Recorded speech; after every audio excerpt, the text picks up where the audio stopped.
राज्यामधल्या शेतकऱ्यांसाठी अत्यंत महत्त्वाची अशी बातमी आहे कारण राज्यामधील सुमारे 35 लाख शेतकऱ्यांची कर्जमाफी होण्याची शक्यता आहे। राज्य सरकारमधल्या सूत्रांनी एबीपी माझाला या संदर्भातली माहिती दिली। 2026-27च्या अर्थसंकल्पामध्ये मुख्यमंत्री फडणवीसांनी पुण्यश्लोक अहिल्यादेवी होळकर शेतकरी कर्जमाफी योजनेची घोषणा केली होती आणि या योजनेमध्ये शेतकऱ्यांचं 2 लाखांपर्यंतचं कर्ज माफ केलं जाणार आहे। या कर्जमाफीसाठी परदेशी समितीचा अहवाल सरकारला सादर झाला। यामध्ये सुमारे 35 लाख शेतकऱ्यांचं कर्ज माफ होत आहे। त्यातही या कर्जमाफीसाठी 30 जूनची मुदत देण्यात आली होती। मात्र ही कर्जमाफी त्यापूर्वीच होण्याची शक्यता आहे। त्यातच अंतिम निर्णय होईपर्यंत लाभधारक शेतकऱ्यांची संख्या आणखी वाढणार असल्याचं कळतंय। त्यामुळे शेतकऱ्यांना मोठा दिलासा मिळू शकतो। या शेतकरी कर्जमाफीची रक्कम 25,000 कोटींच्या घरामध्ये असण्याची शक्यता आहे। तर शेतकरी कर्जमाफीसाठी नेमके कोणते निकष आणि पात्रता आहे बघूया। 2 लाख रुपयांपर्यंतची थकबाकी असलेले शेतकरी जे असतील ते पात्र होतील।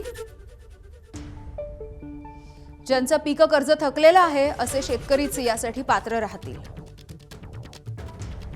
30 सप्टेंबर 2025 पर्यंत थकीत असलेलं कर्ज माफ होणार आहे।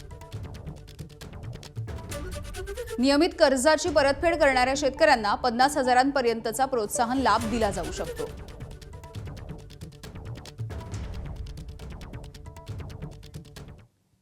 तर या संदर्भात ग्रामविकास मंत्री जयकुमार गोरे हे नेमकं काय म्हणाले आपण बघूया। नाही, प्रशासनाने त्याची तातडीने चौकशी केली पाहिजे। तसं असेल तर कारवाई केली पाहिजे। अशा कुणाला बेर करता कामा नये। त्याची चौकशी करण्याच्या सूचना या निमित्ताने मी देईन आणि अशा घटना घडू नयेत भविष्यामध्ये याची काळजी घेतली जाईल। अशी कुणीही माहिती लपवली। दरम्यान यापूर्वी कधी कधी कर्जमाफी करण्यात आली आपण बघूया।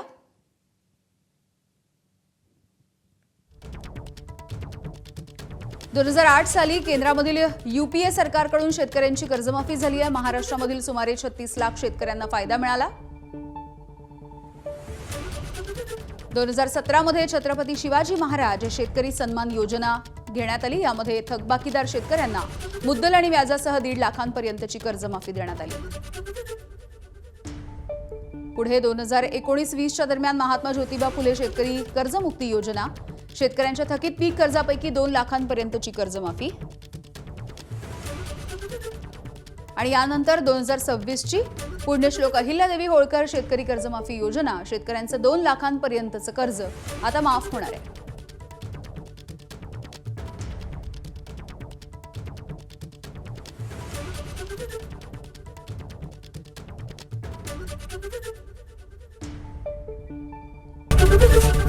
एबीपी माझा, उघडा डोळे बघा नीट।